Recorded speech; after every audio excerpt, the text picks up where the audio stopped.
আমাদের দক্ষতা প্রকল্পে জাতীয় মহিলা ও শিশু বিষয় মন্ত্রণালয়ের অধীনে আমাদের দক্ষতা প্রকল্পের ডিপিপিতে উল্লেখ ছিল যে মেয়াদ শেষে আমাদেরকে রাজস্বতে স্থানান্তর করা হবে। আমরা গতকাল সকাল 9টা থেকে এই অনশন কর্মসূচি শুরু করেছি। আমরা সারা রাত এই রাস্তায় অবস্থান করেছি।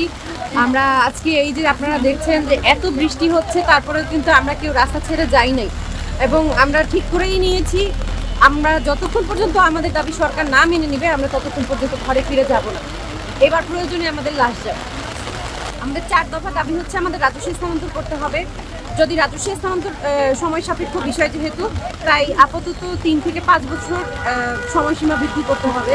আমাদের তৃতীয় দাবি হচ্ছে যদি পদ সৃজনপূর্বক রাজস্ব স্থানান্তর করা সম্ভব না হয় সেক্ষেত্রে মন্ত্রণালয়ের ফাঁকা পোস্টে গ্রেড অনুযায়ী হচ্ছে আত্মীকরণ করে নিতে হবে।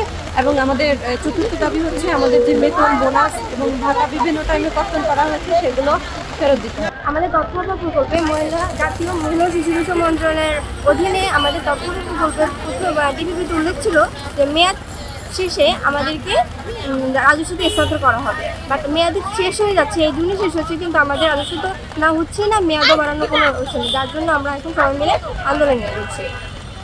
যতদিন পর্যন্ত আমাদের দাবি দেওয়া না মেনে নেওয়া হচ্ছে ততদিন পর্যন্ত আমরা অনশন চালিয়ে যাবো।